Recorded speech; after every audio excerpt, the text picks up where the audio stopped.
પ્રથમ શલાકા પુરુષ 63 શલાકા પુરુષ જે છે એ જોઈ રહ્યા છીએ. એમાં આપણે 24 તીર્થંકર કમ્પ્લીટ કર્યા અને જે 24 તીર્થંકર આવે 12 ચક્રવર્તી આવે, 9 વાસુદેવ, 9 પ્રતિવાસુદેવ અને 9 બળદેવ. એમાંથી આપણે તીર્થંકર કમ્પ્લીટ કર્યા અને ચક્રવર્તીમાં આપણે ગયા વખતે 10 ચક્રવર્તી જોયા. કારણ ચક્રવર્તીમાં એવું હોય છે કે ચક્રવર્તી જો ચક્રવર્તી પદમાં દીક્ષા લે તો એ કાં દેવલોકમાં જાય અથવા તો મોક્ષે જાય. પણ જો દીક્ષા ન લે તો એમના ભોગ જ એટલા બધા હોય અને પ્લસ 6 ખંડ જીતવા માટે આટલું બધું એમની યુદ્ધ વગેરે કરવું પડે હોય તો શું થાય, જો એ દીક્ષા ન લે તો આટલા લાંબા આયુષ્યમાં આટલા ભોગ વિષય વગેરે એનાથી એ શું થાય, ઘણું બધું કર્મબંધન ઉપજાવે અને એનાથી નરકે જાય. તો 12 માંથી 10 ચક્રવર્તીએ સંયમ લીધેલું, દીક્ષા ગ્રહણ કરી. પણ જે 2 ચક્રવર્તી હતા, 8માં સુભૂમ ચક્રવર્તી અને 12માં બ્રહ્મદત્ત ચક્રવર્તી, એમણે દીક્ષા નહોતી લીધી. એટલે એ આપણે ગયા વખતે આપણે નહોતું લીધું. તો આ વખતે આ પેલા 2 ચક્રવર્તીનું આપણે લઈ અને પછી વાસુદેવ, પ્રતિવાસુદેવ અને બળદેવમાં જે આપણા નોન છે 2, પેલા વાસુદેવનું શું હોય આપણે જોઈ લેશું. અને એમાં જે નોન વાસુદેવ, પ્રતિવાસુદેવ અને બળદેવ એક જ સમય આ 3 થતા હોય છે, એક સાથે આપણે કહીએ જોઈન એવી રીતે. તો એમાંથી જે 2 આપણે નોન છે એની આપણે કથા જોઈશું. તો પ્રથમ તો આપણે સુભૂમ ચક્રવર્તી જોઈએ, જે 8માં ચક્રવર્તી હતા અને એ અરનાથ પ્રભુના શાસનમાં થઈ ગયા છે. આમ તો એમની પૂર્વભાવની ને સ્ટોરી ઘણી મોટી છે, પણ આપણે એના આટલા બધા ડિટેલમાં નથી જતા. ખાલી એ કેવી રીતે એમણે દીક્ષા નહીં લીધી એ તો મેં વાત કરી, પણ એમાં એમણે શું કર્યું એમને કહીએ ને તો 6 ખંડ તો એમણે ઓલરેડી જીતે લીધેલા. આ ભરત ક્ષેત્રમાં જેટલા 6 ખંડ હોય જંબુદ્વીપના એ તો બધા એમણે જીતી લીધેલા. પણ હજી એમને લોભ થયો કે હું ઘાતકી ખંડના જે ભરત ક્ષેત્ર છે એના પણ હું એ ઘાતકી ખંડના ભરત ક્ષેત્રને પણ હું જીતી લઉં. કારણ તો મારું જરા બધા ચક્રવર્તી આ તો કરે જ છે, ભરત ક્ષેત્રના તો 6 ખંડ જીતીને ચક્રવર્તી થાય છે, પણ જરા વિશેષપણે એટલે ઘાતકી ખંડના પણ ભરત ક્ષેત્રને હું જીતી લઉં, એમને લોભ થાય છે. હવે આ તમે જ્યારે આપણે આપણું આખું ભૌગોલિક જ્યારે આપણે 14 રાજલોક જ્યારે સમજ્યા, એમાં પણ તીર્છા લોકમાં આપણે જે કર્મભૂમિ છે જ્યાંથી આપણે મોક્ષે જઈ શકીએ છીએ, એ કર્મભૂમિમાં આપણે શું જોયું છે તો વચ્ચે જંબુદ્વીપ હોય છે, એના પ્રત્યે પછી લવણ સમુદ્ર, એના પછી ઘાતકી ખંડ, એના પછી પાછું કાલોદરી સમુદ્ર, પછી પુષ્કરાવર્ત દ્વીપ અને એમાં પણ વચ્ચે માનુષત્ર પર્વત આવે એટલે અઢી દ્વીપ થાય. જંબુદ્વીપ, ઘાતકી ખંડ અને અર્ધો પુષ્કરાવર્ત દ્વીપ. આ અઢી દ્વીપ છે. અહીંયાથી કેવળ અહીંયાથી આ 14 રાજલોકમાં એ પણ મનુષ્ય સાધના કરી અને પોતાના કર્મ ખપાવી મોક્ષ જઈ શકે છે, એ આપણે જાણીએ છીએ. તો અહીંયા સૌથી વચ્ચે કોઈ હોય છે જંબુ, અને એના પછી ઘણા બધા દ્વીપ સમુદ્રો છે તીર્છા લોકમાં, પણ કેવળ આ પ્રથમ અઢી દ્વીપના જે મનુષ્ય હોય એ જ આ મોક્ષે સાધના કરીને મોક્ષે જઈ શકે છે. તો હવે આપણે ક્યાં છીએ? હમણાં જંબુદ્વીપમાં છીએ. એટલે જંબુદ્વીપના જે ભરત ક્ષેત્ર છે એની આપણે જે એને લગતે જે પણ આપણા તીર્થંકર, ચક્રવર્તી વગેરે એનું આપણે જોઈ રહ્યા છીએ. હવે એમાં જે આ સુભૂમ ચક્રવર્તી હતા એને લોભ જાગ્યો કે હું હવે આના પછી જે ઘાતકી ખંડનું ભરત ક્ષેત્ર છે એને પણ હું જીતી લઉં. તો એમને મંત્રી વગેરે ઘણાએ બધાએ સમજાવ્યું કે આવી રીતે એક ક્ષેત્રમાંથી બીજા ક્ષેત્રમાં ન જવાય. પણ લોભને કહીએ ને, જ્યારે લોભ જાગે છે ને ત્યારે કોઈ સમજતું નથી, એટલે એ સમજ્યા નહીં. અને પોતાના, તમને ખ્યાલ હોય તો એ જાય કેવી રીતે? વચમાં તો લવણ સમુદ્ર છે, પણ ચક્રવર્તી પાસે આપણે સમજ્યા ત્યારે જે 14 રત્ન હોય છે એમાં જે ચર્મરત્ન હોય છે એ ચર્મરત્ન શું એના નૌકાનું કામ કરે છે કે એમનું જે લશ્કર હોય એ લશ્કરને બધાને એ ચર્મરત્ન ઉપર ભરી અને એ કારણ જ્યારે ભરતખંડ પણ જીતવા નીકળે ત્યારે વચ્ચે નદીઓ આવે ગુફાઓ આવે તો એના માટે ગુફાઓ માટે મણિરત્ન વગેરે છે અંધારો હોય એ પણ આપણે બધું જોયું હતું તો ચર્મરત્ન છે એ નૌકાનું કામ કરે એટલે અહીંયા તો વિશાળ લવણ સમુદ્ર છે એને પાર કરવાનો છે ત્યારે પછી ઘાતી ખંડ આવશે અને આ રત્ન હોય શું દેવથી અધિષ્ઠિત હોય કારણ એક જે નૌકા એટલે કેવી રીતે તો એના ઘણા હજારો દેવો હોય એ એને ઉપાડીને ચાલતા હોય તો એ ચર્મરત્ન ઉપર એને બધું પોતાના લશ્કરને ભર્યું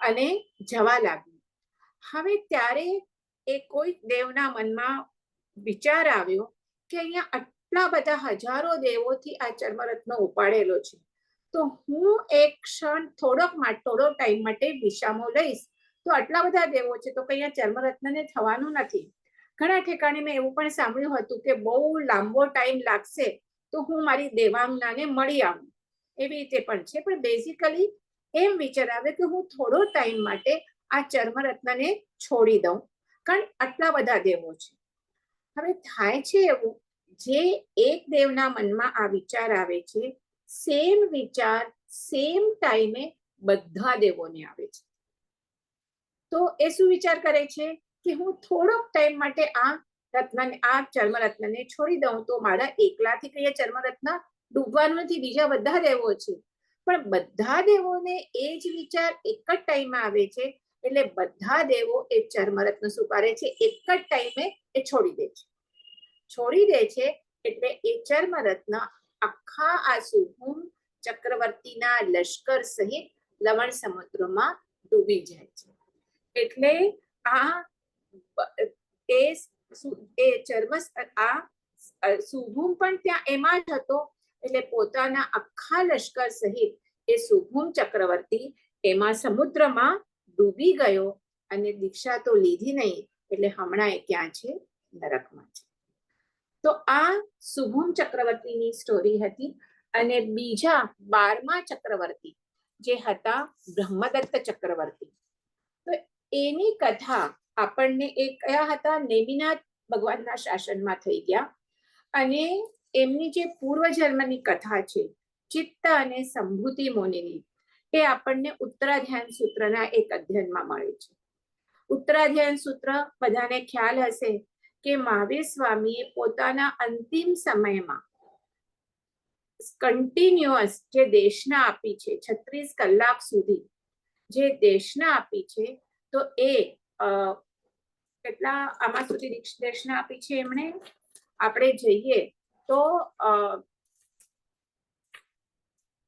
કન્ટિન્યુઅસ એમણે દેશના આપી અને એ જ દેશના માં એ જ ઉત્તરાધ્યાન સૂત્ર છે એમાં 36 અધ્યાયન છે અને એ 36 અધ્યાયનમાં અમુક આપણે કહીએ તો જૈનનું આપણે બધા સિદ્ધાંતો છે અમુકમાં શ્રમણના આચાર છે અને અમુકમાં કથાનકો છે અને કથાનકો થ્રુ આપણને શું કરે છે આપણને જૈન સિદ્ધાંતો સમજવા મળે છે તો એમાં જ એક ચિત્ત અને સંભૂતિનું કથાનક આવે છે અને એ ચિત્ત અને સંભૂતિ એમાં જે સંભૂતિ એટલે આ બ્રહ્મદત્ત ચક્રવર્તીનો પૂર્વભાવ તો એનું આપણને પહેલા થોડુંક લેવું પડશે એટલે આ બ્રહ્મદત્ત ચક્રવર્તીની કથા એ થોડા આપણે ડિટેલમાં સમજીએ તો આ આપણે જોઈએ તો આ પૂર્વ ભાવમાં આ બેવ શું હતા આ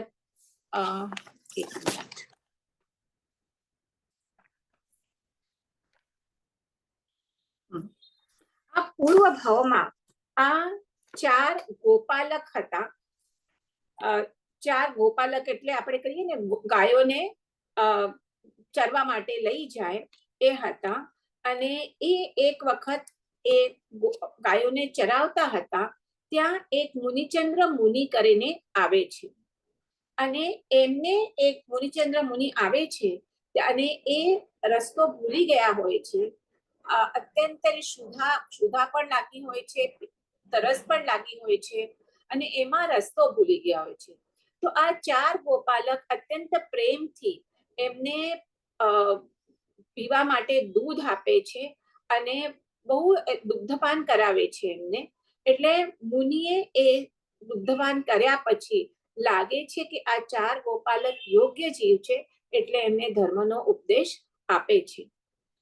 આ ઉપદેશ સાંભળી અને એમને વૈરાગ્ય આવે છે અને 4 જણા દીક્ષા લે છે. 4 માંથી 2 જણાએ શુદ્ધ અને નિર્મળ સંયમનું પાલન કરે છે, પણ જે 2 બાકીના વ્યક્તિ હોય છે એમણે સંયમ પાલન કરે છે, પણ એટલું મનથી પાલન નથી કર્યું. હવે ઘૃણારુથી કરે છે જે પણ હોય. હવે જે 4 જણા સંયમ પાલન કર્યું છે એટલે આયુષ્ય પૂર્ણ કરીને એ ક્યાં જાય છે? દેવપણે ઉત્પન્ન થાય છે. અને જે હવે બીજા 2 જેણે નિર્મળ પાલન કર્યું છે એની તો આપણે વાત નથી કરતા, પણ જે બાકીના 2 જણા જેમણે આ સંયમ પાલન ગુણાપૂર્વક કરે છે એ સાથે એના પછી દેવથી ચેવી અને પછી 2 મૃગ રૂપે ઉત્પન્ન થાય છે. મૃગ એટલે હરણ રૂપે. ત્યાંથી મૃત્યુ પામી અને હંસી રૂપે યુગલ રૂપે ઉત્પન્ન થાય છે. એના પછી શું થાય છે? એ ત્યાંથી મરી અને એક ચાંડાલના ઘરે ઉત્પન્ન થાય છે અને માતા પિતા એમનું નામ ચિત્ત અને સંભૂતિ રાખે છે. હવે 2 જણા સાથે થાય છે, મોટા થાય છે. હવે જ્યાં એના પિતા એટલે જે રાજામાં વારાણસી નગરમાં ઉત્પન્ન થાય છે. હવે એ જ્યારે 8 વર્ષના હતા ત્યારે આ વારાણસીમાં શંખ નામે રાજા હોય છે અને એનો નમૂચી નામે એનો પ્રધાન હોય છે. હવે આ નમૂચી પ્રધાન હોય છે એને શું કરે છે? એ પોતાના રાજાની રાણી સાથે વિષય સેવન કરે છે. રાજાને આ વાતની ખબર પડે છે એટલે બટ નેચરલ છે, બહુ જ ક્રોધે ભરાય છે અને ચાંડાળ એટલે જે આ ચિત્ત સંબોધિના પિતા હોય છે એને કહે છે કે તું એક ગુપ્ત જગ્યામાં લઈ અને આને નમૂચીને મારી નાખ. એટલે ચાંડાલ એને લઈ આવે છે ત્યારે નમૂચી કહે છે કે મને તું બચાવી દે. તો એના પિતા કહે છે કે તું જો મારા પુત્રોને ભણાવશે, કારણ એના પુત્રો ચાંડાલના પુત્રો હોય છે એટલે બહાર જઈને ભણી શકતા હતા નથી, એટલે કે જો તું મારા પુત્રોને વિદ્યા ભણાવશે તો હું તને નહીં મારું. તો એ નમૂચી એગ્રી થાય છે અને ભોયરામાં રાખી અને આ ચિત્ત અને સંભૂતિને વિદ્યા ભણાવે છે. પણ જે કે ને જેની શું કહેવાય જે કૂતરાની પૂંછ વાકી જ હોય એવી રીતે આ નમૂચી ત્યાં ભણાવતા પણ આ ચાંડાલના સ્ત્રી સાથે પાછું એ શું કરે છે? વિષય સેવન કરવા લાગે છે. એટલે ચાંડાલને ખબર પડે છે એટલે એ પણ ક્રોધે ભરે છે અને એને વધ કરવાનું નક્કી કરે છે કે આ તો આને મારવાના જ કામનો છે. પણ ત્યારે આ ચિત્ત અને સંભૂતિ એ જાણે છે કે આ અમારા વિદ્યાગુરુ છે એટલે એને ભગાડી દે છે. હવે ત્યાંથી નમૂચી રાજા, આ નમૂચી મંત્રી હોય છે, મંત્રી એટલે હવે તો મંત્રી નથી હોતો પણ નમૂચી હોય છે, એ ભાગી અને હસ્તિનાપુરમાં આવે છે અને હસ્તિનાપુરમાં ત્યારે સનત કુમાર ચક્રવર્તી હોય છે. એનો પ્રધાન બને છે કારણ એનું ભેજું તો બુદ્ધિ તો બહુ જ હોય છે. હવે આ બાજુ બંને ચાંડાલ કુમાર એટલે આ આપણે હમણાં બ્રહ્મદત્ત ચક્રવર્તીની વાત કરીએ છીએ, એના પહેલા જે સનત ચક્રવર્તી થઈ ગયા, કારણ આ એના બ્રહ્મદત્ત ચક્રવર્તીનો પૂર્વ ભાવ છે. તો ત્યારે વાત છે તો ત્યારે આ સનત ચક્રવર્તી પાસે આ નમૂચી પ્રધાન તરીકે થાય છે. હવે આ જે 2 ચાંડાલ બંધુ હોય છે ગાયન કલામાં અતિશય નિપુણ થઈ જાય છે અને દરેક નગરમાં જઈ અને ગીત ગાવા માંડે છે અને એટલું સુંદર એ ગીત અને વાજિંત્રો વગાડતા હોય છે કે નગરવાસીઓ એના ગાયન ઉપર મુગ્ધ થઈ જાય છે. એ હવે ગાતા ગાતા અહીંયા ક્યાં આવે છે? અહીંયા હસ્તિનાપુર નગરમાં આવે છે અને અહીંયા પણ એ શું કરે છે? આ ગાયન કરતા હોય છે તો એટલું સુંદર ગાયન કરે કે નગરજનો પોતાનું કામ છોડી દે. એટલે આ વાત રાજાને ખબર પડે છે. એટલે રાજા કહે છે કે આ બેઉને નગર બહાર કાઢી મૂકો, કે એના લીધે લોકો પોતાનું કામ ધંધો છોડી દે છે. એટલે એમને તિરસ્કાર કરી, અને એમનો કઈ ગુનો હોતો નથી, પણ તો પણ તિરસ્કાર કરી અને નગરની બહાર કાઢી મૂકે છે. નગરની બહાર કાઢી મૂકે છે ત્યારે આ તિરસ્કૃત થઈને આ બેઉ ભાઈઓ જ્યારે બહાર નીકળે છે ત્યારે એમને એમ થાય છે કે અમને તો ક્યાં પણ આ પ્રતિષ્ઠાપૂર્વક અમને રહેતા મળતું જ નથી. એક તો ચાંડાલના પુત્રો છીએ એટલે એમ પણ પ્રતિષ્ઠા ના હોય, અને એમાં અમે આ વિદ્યા શીખ્યા તો એનાથી પણ અમને પ્રતિષ્ઠા નથી મળતી, તો હવે અમે આત્મહત્યા કરી લઈએ. એમ વિચાર કરી અને તેઓ આત્મહત્યા કરવા જાય છે. તો એ સમય એમને ત્યાં એક સાધુ મહાત્માના દર્શન થાય છે. એ સાધુ મહાત્મા એમને ઉપદેશ આપે છે કે તમે કેમ આવી રીતે આપઘાત કરવા તૈયાર થાવ છો. તો એ બધું કે છે કે આવી રીતે અમે ચંડાલના કુળમાં જન્મ્યા છીએ અને બધા લોકો અમને તિરસ્કાર કરે છે. તો મુનીશ કહે છે કે આ તમને જે પણ ચાંડાલનું શરીર મળ્યું છે તમારા કર્મથી મળ્યું છે, અને તમે હમણાં આપઘાત કરશો તો આ શરીરનો નાશ થશે, પણ જે અનેક જન્મોથી તમે ઉપાર્જન કરેલા જે કર્મો છે કે જેના લીધે તમે આ ચાંડાલ થયો છે, એ કર્મો તો આપઘાત કરવાથી નાશ નહીં થાય. તો એ તમને કર્મો નાશ કરવા હોય તો તમે સંયમ ગ્રહણ કરો, તો સંયમ ગ્રહણ કરશો તો એ કર્મ તમારા નાશ થશે.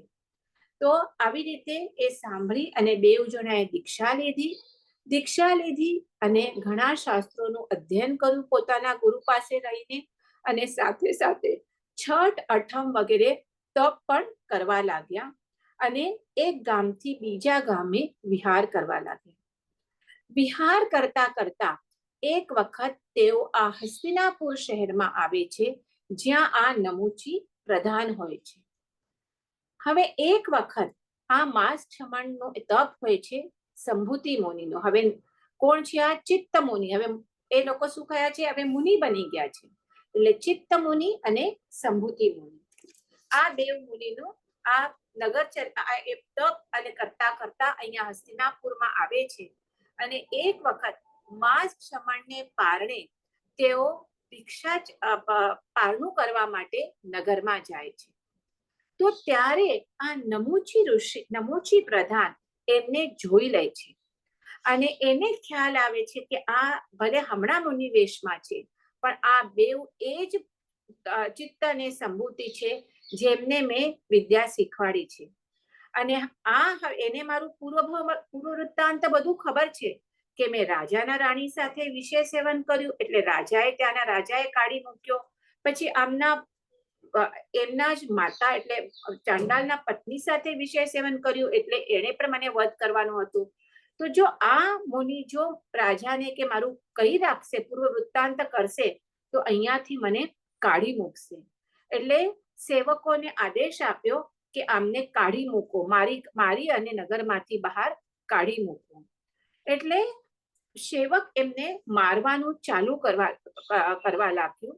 હવે મુનિ બહાર જવા લાગ્યા, પણ તો પણ સેવકો એને મારવા લાગ્યા. એટલે હવે આ સંભૂતિ મુનિને એના પર સેવકો ઉપર ગુસ્સો આવે છે, કારણ એનું કઈ ગુનો તો હતો નહીં, અને એક તો માસ છમણનું પારણું અને ઉપરથી એટલે માસ છમણનું તપ અને ઉપરથી આ સેવકો મારતા હતા, એટલે એમને બહુ ક્રોધ આવે છે. અને આટલો ટાઈમ જે એમણે તપ વગેરે કરી હતી, તો તપથી લબ્ધિ તો પ્રાપ્ત થાય, તો એમને તેજોલેશિયા પ્રાપ્ત થઈ હતી. તો એણે તેજોલેશિયા એમના ક્રોધથી એ પ્રગટ થઈ, અને શું થાય છે? અગ્નિની જ્વાળાઓ બધા ઠેકાણે ફેલાઈ જાય છે.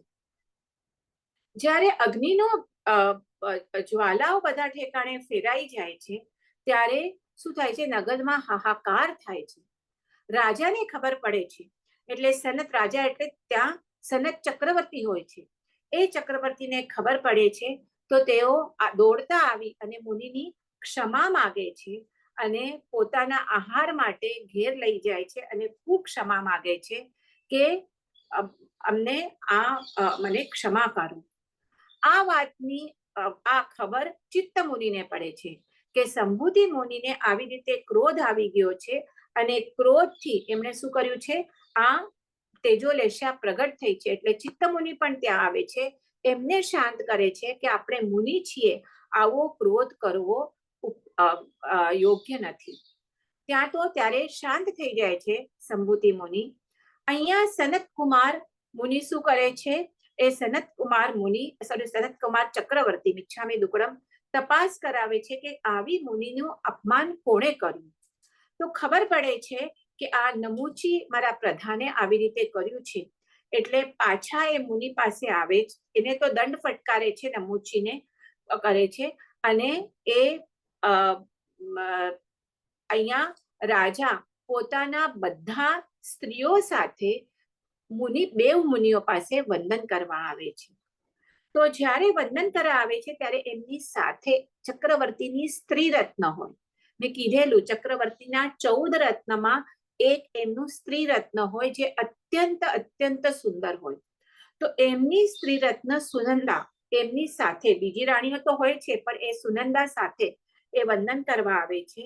તો જ્યારે વંદન કરે છે ચિત્તમુનિને, ત્યારે એના આ સ્ત્રી રત્ન જે સુનંદા હોય છે એના લાંબા વાળ, અને એ પણ કેવા સુગંધી વાળ, એનો સ્પર્શ આ સંભૂતિ મુનિના ચરણને થાય છે, પગને થાય છે. તો એ સ્ત્રી રત્નના ખાલી એ સુગંધી વાળનો સ્પર્શ પણ થાય છે.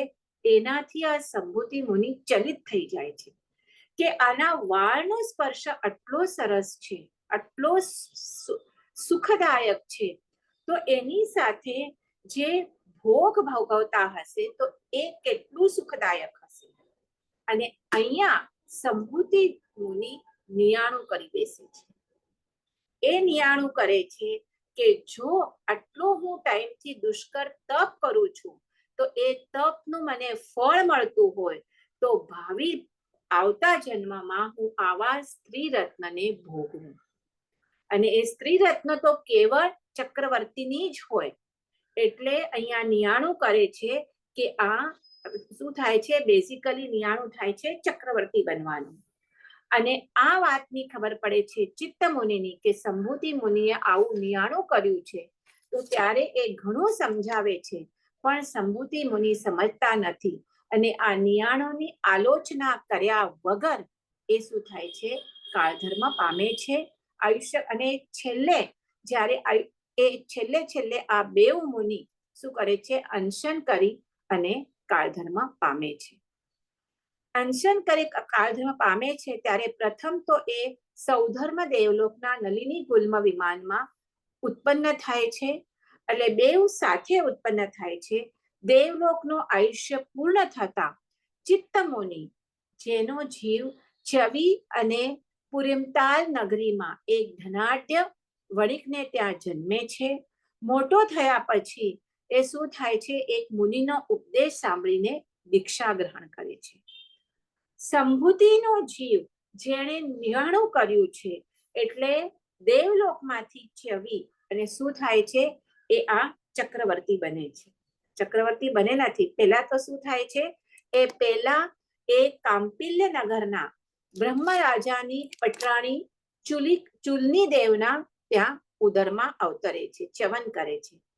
ચક્રવર્તી જેમ તીર્થંકર પરમાત્માને માતાને જેમ 14 સ્વપ્નો આવે, એવી જ રીતે આ ચક્રવર્તીની માતાને પણ કેવા આવે, યાદ કરો, 14 ઝાંખા સ્વપ્નો આવે. અને પછી યોગ્ય સમય જન્મોત્સવ થાય છે, જન્મ પામે છે. હવે જે આ એના પિતા હોય છે, એ પિતા શું થાય છે, એમને કોઈ રોગ થાય છે, નાના હોય છે હજી, આ નામ એનું બ્રહ્મદત્ત નામ પાડે છે. અને એ શું થાય છે, બહુ જ રોગથી ઘેરી વળે છે. એટલે એમને થાય છે કે હવે મારું મૃત્યુ નિશ્ચિત છે. એટલે પોતાના બીજા 4 રાજાઓ હોય છે, એ બહુ જ મિત્ર હોય છે. એટલે એને કહે છે કે તમે શું કરો, આ મારા હું જો મૃત્યુ પામું, તો હવે થોડું એમાં સ્ટોરીમાં ડિફરન્સ છે, પણ જનરલ સ્ટોરી કહું છું કે તો આ મારા પુત્રને તમે એની સંભાળ રાખજો, આ રાજ્યની સંભાળ રાખજો, અને યોગ્ય વયે એને શું કરજો, એને રાજ્યાભિષેક કરી અને રાજા બનાવજો. અને આ બ્રહ્મદત્ત મૃત્યુ પામે છે. હવે હજી બ્રહ્મદત્ત 12 વર્ષનો બાળક છે, એટલે આ જે 4 ફ્રેન્ડમાં એક દીર્ઘ રાજા હોય છે, એ શું થાય છે, એ સંભાળ માટે ત્યાં રહે છે અને બીજા 3 રાજા પોતપોતાના રાજ્યમાં ચાલી જાય છે. હવે આ દીર્ઘ રાજા હોય છે, એ શું કરે છે, એ જે ચૂલની રાણી છે એને પોતાના જાળમાં ફસાવે છે અને 2 જણા વિષય સેવન કરવા લાગે છે. એટલે હવે આ એમાં જે આ વાતની બ્રહ્મદત્તને ખબર પડે છે અને એને પણ ખબર પડે છે કે આ બ્રહ્મદત્ત આ ચૂલની રાણી અને દીર્ઘ રાજાને ખબર પડે છે કે બ્રહ્મદત્તને આ વાતની ખબર પડી ગઈ છે. થોડા વર્ષ પછી ભલે ખબર પડી હશે. એટલે એમને ખબર પડે છે કે જો હવે ખબર પડી ગઈ છે તો આ શું કરશે, અમને મારી નાખશે. એટલે હવે આ 2 જણા બ્રહ્મદત્તને મારવાનું ષડયંત્ર ગોઠવે છે અને એના માટે એનું લગ્ન કરાવે છે અને લગ્ન પછી પ્રથમ રાત્રિ સુહાગ રાત્રિ માટે જ્યાં જવાનું હોય એ એક આખો લાક્ષાગૃહ બનાવે છે અને ત્યાં એને મોકલાવે છે. પણ આ બ્રહ્મદત્તના સારા નસીબથી આ વાતની ખબર મંત્રીને ખબર પડી હોય છે કે આ દીર્ઘ રાજા અને ચૂલની રાણી એને મારવાના છે, એટલે એક લાક્ષાગૃહથી નીચે એક મોટું ભોયરું બનાવે છે. એટલે જ્યારે આ એમને લાક્ષાગૃહમાં મોકલાવે છે, કોણ, ચૂલની રાણી અને દીર્ઘ રાજા, એને લગ્નના પ્રથમ રાત્રિએ બ્રહ્મદત્તને જ્યાં લાક્ષાગૃહમાં મોકલાવે છે અને લાક્ષાગૃહને આગ લગાડી દે છે, ત્યારે મંત્રી આ બ્રહ્મદત્તને ભોયરામાંથી બચાવી લે છે અને બ્રહ્મદત્ત ત્યાંથી બીજે ચાલ્યો જાય છે. આ વાતની ખબર બધાને તો એમ કે બ્રહ્મદત્ત મરી ગયો, પણ બ્રહ્મદત્ત ત્યાંથી જાય અને બીજા ઘણા રાજ્યોમાં જાય છે. ત્યાં પોતે શૂરવીર હોય છે, ઘણા બધા રાજકુમારીઓને વગેરે પરણે છે અને પછી શું થાય છે, અહીંયા એક વખત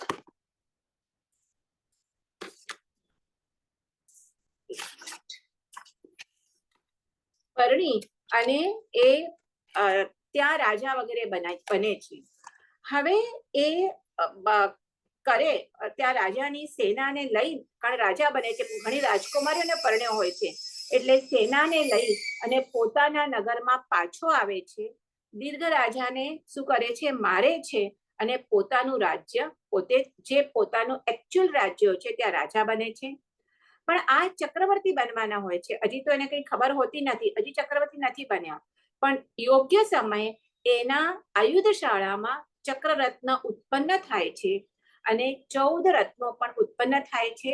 એટલે આ 14 રત્નોને લઈ અને એ 6 ખંડ સાધી અને શું થાય છે, ચક્રવર્તી બને છે. હવે અહીંયા આટલે સુધી તો આપણે જોયું કે બ્રહ્મદત્ત ચક્રવર્તી બને છે. હવે એક વખત એવું થાય છે કે એ ચક્રવર્તી કોઈ નાટક જોઈ રહ્યા હોય છે. ત્યાં નાટક જોતા જોતા એમને દેવલોકનું સ્મરણ થાય છે, જાતિ સ્મરણ જ્ઞાન થાય છે અને જાતિ સ્મરણ જ્ઞાનમાં એમનો જે ભાઈ હોય છે ચિત્ત, જે પૂર્વના 5 ભાવથી એ 2 ભાવ સાથા હોય છે, ગોપાલક હોય છે, મૃગ હોય છે, હંસ હોય છે, પછી પાછા ચાંડાલના છોકરા તરીકે આ લોકો ચિત્ત અને સંભૂતિ બને છે અને પછી દેવલોકમાં સાથે હોય છે. આ 5 ભાવ એ સાથે હોય છે અને હવે એને યાદ આવે છે અને 6થા ભાવમાં એ જુએ છે કે મારો ભાઈ ક્યાં છે, હું તો અહીંયા ચક્રવર્તી બન્યો છું પણ મારો ભાઈ દેખાતો નથી. એટલે એને એ શોધ કરવા માટે એક શું કહે છે, એક આની રચના કરે છે, પદની રચના કરે છે. તો એમાં 3 પદની રચના કરે છે. એ 3 પદમાં આ 5 ભાવ ગૂંથી લે છે અને 4થું પદ છોડી દે છે અને એ બધાને આ 3 પદ જે હોય છે એ 3 પદ બધા આખા રાજ્યમાં એ બધાને કે છે આ 3, અને કે છે કે આ જો જે આ ચતુર્થ પદની પાદ પૂર્તિ કરી આપશે એને હું મારું અડધું રાજ્ય આપી દઈશ. કે આ 3 પદમાં એટલે દાસા દસણ, એટલે એ પોતાના જે ભાવ હોય છે, 5 ભાવ પોતાના ભાઈ સાથે એ એમાં લખ્યા હોય છે. હવે અર્ધા રાજ્યની પ્રાપ્તિ માટે બધા લોકો આ 3 પદ આખો વખત બોલ્યા કરે કે કોઈ આ સમસ્યા પૂર્તિ કરી આપે ચોથું પદ તો એને શું થાય? રાજાએ જાહેર કર્યું છે કે એને આ રાજ્ય મળશે. હવે એક દિવસે આજે ચિત્ત નામના જે તપસ્વી, એનું પાછું પણ નામ ચિત્ત જ હોય છે. તો આ ચિત્ત મુનિ શું થાય છે? આ ચિત્ત મુનિ આ કાંપિલ્યપુરમાં એટલે આના જ રાજ્યમાં એ વિહાર કરતા કરતા આવે છે. ચિત્ત મુનિ એટલે કોણ? એ જે ચિત્ત અને સંભૂતિ જે દેવલોકમાં જાય છે, દેવલોકથી ચવી અને ચિત્ત મુનિનો જીવ જે આ એક પુરીમતાલમાં એક વણિક, એક ધનાઢ્ય શેઠને ત્યાં જન્મ્યા હોય છે. ત્યાંથી દીક્ષા લઈ અને એ તો પોતાનું આત્મકલ્યાણ કર્યું હોય છે, એમને કોઈ નિયાણું કર્યું હોતું નથી. એટલે એ વિહાર કરતા કરતા આ કાંપિલ્યપુર નગરીમાં આવે છે અને ધ્યાન ધરીને ઊભા હોય છે. ત્યાં એ જે ઉદ્યાનમાં હોય છે એ ઉદ્યાનમાં જે માળી હોય છે એ આ 3 પદ બોલે છે. આ 3 પદ જ્યારે બોલે છે ત્યારે આ ચિત્ત મુનિ પણ એ સાંભળતા સાંભળતા એમને ઉહાપોહ થાય છે અને એ વિચારમાં ચડતા જતા એમને જાતિસ્મરણ જ્ઞાન થાય છે અને એને એ ખ્યાલ આવે છે કે આ 3 પદ મારા ભાઈએ, જે અમે લોકો 5 ભાવથી સાથે હતા, એણે એ બનાવ્યું છે. એટલે એ છેલ્લું પદ પોતે બનાવીને એ માળીને આપે છે. હિમાણો છઠિયા જાય અન્ન મને હિમ જાવેણ. એટલે આ ચોથું પદ છે અને જઈને તું તારા રાજાને સંભળાવ. માળી તો ખુશખુશાલ થઈ જાય છે, કારણ રાજાએ કીધું હોય છે જે સમસ્યા પૂર્તિ કરે છે એને અડધું રાજ્ય આપીશ. જઈને એ આ રાજાને સંભળાવે છે અને રાજા બરાબર આ સાંભળતા મૂર્છિત થઈ જાય છે અને સમજી જાય છે કે આજ મારા ભાઈએ જ આ જે પૂર્વભાવના હતા એને જ આ સમસ્યા પૂર્તિ કરી છે અને એ મૂર્છિત થાય છે. એટલે બધા સૈનિકો મંત્રી પકડી લે છે કે તે શું સંભળાવ્યું? કે મેં કઈ નથી કર્યું. માળી કહે છે કે આ તો ઉદ્યાનમાં એક મુનિ હતા, એમણે મને આ સમસ્યા પૂર્તિ કરી આપી છે. એમને જઈ અને રાજા પાસે લઈ આવે છે અને એ કહે છે, રાજા એમને કહી આવે છે અને રાજા અને બેઉ જણને હવે તો પોતાના પૂર્વભાવ યાદ આવે છે. એટલે એ બેઉ જણા એ બેસે છે અને પછી એના પછી આ ઉત્તરાધ્યાન સૂત્રમાં 23મા અધ્યયનમાં ચિત્ત સંભૂતિ એનું નામ છે. આમાં આખું એનું કરેલું છે વર્ણન. એના પછી કે આ બેઉ જણા એ કહે છે કે મિલન થાય છે ત્યારે એ કહે છે કે આપણે છઠ્ઠા ભાવમાં કેમ સાથે નથી, અને પૂછે છે સંભૂતિ જે ચક્રવર્તી હોય છે, બ્રહ્મદત્ત ચક્રવર્તી. અને પહેલા તો એ પોતાના 5 ભાવને યાદ કરે છે અને પછી કહે છે કે આપણે આવી રીતે હતા, એકબીજાને પરસ્પર અનુરાગી હતા, પરસ્પર પ્રીત રાખનારા હતા, કે આવી રીતે તો હવે કેમ આપણે સાથે નથી? ત્યારે એ કહે છે, જે ચિત્ત મુનિ હોય છે એ બ્રહ્મદત્ત ચક્રવર્તીને કહે છે કે હે રાજન, તમે શું કર્યું? તમે આપણા જ્યારે મુનિ દીક્ષા લીધી હતી ત્યારે તમે શું કર્યું? તમે નિયાણું કર્યું કે જે મેં તપશ્ચર્યા કરી છે એ તપશ્ચર્યાનું ફળ થાય તો મને આવું સ્ત્રી રત્ન પ્રાપ્ત થાઓ, અને એ સ્ત્રી રત્ન માટે આ ચક્રવર્તી પદ તમે તમને મળ્યું છે. અને હું તો મારા આત્મકલ્યાણ માટે શું કર્યું છે? મેં દીક્ષા લીધી છે. તો એ કહે છે કે આપણે જે એટલે એ ચિત્ત મુનિ ત્યારે આ બ્રહ્મદત્ત ચક્રવર્તીને ઘણું સમજાવે છે કે તું આ વિષય ભોગમાં નહીં લપટ.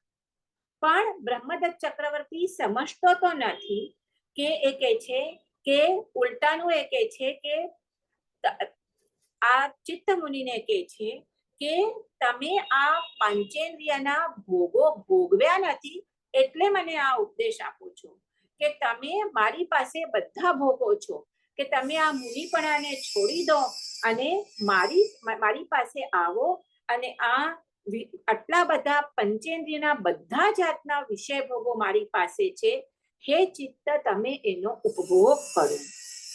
એટલે બેઉ એકબીજાને કહે છે એ બ્રહ્મદત્ત ચક્રવર્તી આ ચિત્ત મુનિને ઉપભોગ કરવાનું કહે છે અને ચિત્ત મુનિ બ્રહ્મદત્ત ચક્રવર્તીને કહે છે કે આ બધા કામભોગો જેમાં તને હમણાં સુખ લાગે છે એ જ કામભોગો પછી તમને દુઃખ આપનારા છે.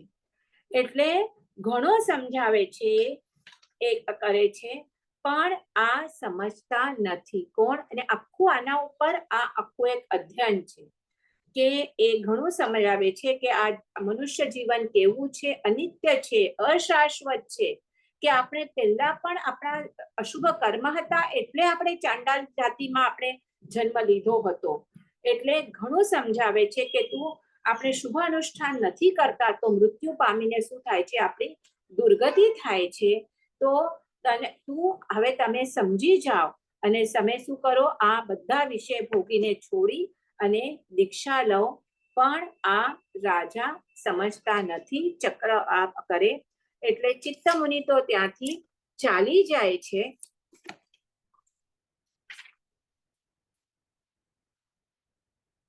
અને આ હવે એના પછી પણ ઘણી બધી બ્રહ્મદત્તની તો કથા છે, પણ આપણે એટલું નથી જતા.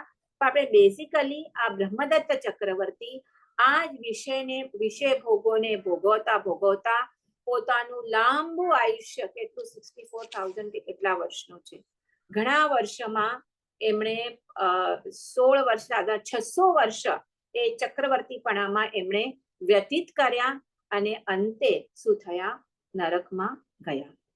એટલે 28 વર્ષ કુમાર વયમાં, 56 વર્ષ માંડલિકપણમાં, 16 વર્ષ એને ભરત ક્ષેત્રને સાધવામાં કાઢ્યા અને છેલ્લે 600 વર્ષ, અને એમાં પણ છેલ્લું 16 વર્ષનું આયુષ્ય તો એમણે રૌદ્ર ધ્યાનમાં વ્યતીત કર્યું. ટોટલ 700 વર્ષનું આયુષ્ય પૂર્ણ કર્યું અને પછી મરી અને એ નરકે ગયા. તો આવી રીતે આ બ્રહ્મદત્ત ચક્રવર્તીનું આપણે એટલે ટોટલ આપણે 10 ચક્રવર્તી આપણે જોયા. 10 અને 2 ટોટલ આપણે 12 ચક્રવર્તીનું આપણે કથાનક જોયું. હવે એના પછી આવે છે વાસુદેવ, પ્રતુવાસુદેવ અને બળદેવ. તો એ કોણ હોય છે વાસુદેવ, પ્રતિવાસુદેવ અને બળદેવ? તો એના વિશે આપણે થોડુંક સમજીએ. પહેલા તો આપણે જોયા કે ચક્રવર્તી 12 હોય છે, પણ વાસુદેવ, પ્રતિવાસુદેવ અને બળદેવ એ 9 હોય છે. તો એમાં વાસુદેવ જે હોય છે, જેમ ચક્રવર્તી 6 ખંડના અધિપતિ હોય છે, તો વાસુદેવને અર્ધચક્રી કહેવાય છે, કારણ એ 3 ખંડના એટલે શું હોય છે, 3 ખંડના અધિપતિ હોય છે. અને એમની માતાને પણ 7 ઉત્તમ સ્વપ્નો આવે છે. ચક્રવર્તીના માતાને 14 સ્વપ્નો આવે છે, સેમ એઝ એ તીર્થંકર પણ ઝાંખા હોય છે. જ્યારે વાસુદેવના માતાને 7 સ્વપ્નો હોય છે, સિંહ, સૂર્ય, અગ્નિ, ગજ, ધ્વજ, વિમાન અને પદ્મ સ્વરૂપ. અને એ પણ એમ જેમ ચક્રવર્તી પાસે 14 રત્નો ઉત્પન્ન થાય છે, એમ વાસુદેવ પાસે 7 રત્નો હોય છે. એક હોય છે પંચજન્ય શંખ, જે વાસુદેવ સિવાય બીજો કોઈ વગાડી ન શકે. બીજું હોય છે સુદર્શન ચક્ર. એ સુદર્શન ચક્ર એકચ્યુઅલી પ્રતિવાસુદેવ પાસે પેલા હોય છે. હવે એવો એક નિયમ છે કે પ્રતિવાસુદેવને મારી અને વાસુદેવ, એની પાસે પણ 3 ખંડો હોય છે, એટલે એને મારી અને એ વાસુદેવ 3 ખંડનો અધિપતિ બને. તો જ્યારે એમનું યુદ્ધ થાય ત્યારે વાસુદેવ વાસુદેવને મારવા ચક્ર છોડે, બરાબર છે. અને આ વાસુદેવ ન્યાય અને નીતિથી યુદ્ધ કરે, ત્યારે બધું ન્યાય નીતિથી યુદ્ધ કરતા હતા. પછી પ્રતિવાસુદેવ પણ ન્યાય અને નીતિથી યુદ્ધ કરે. પણ જ્યારે આ બે જણા એકબીજા સાથે યુદ્ધ કરવા આવે ત્યારે એ શું કરે, પ્રતિવાસુદેવ અનીતિ કરે. અને આ અનીતિના લીધે પ્રતિવાસુદેવ પાસે જે ચક્ર હોય એને છોડી અને વાસુદેવ પાસે જતું રહે.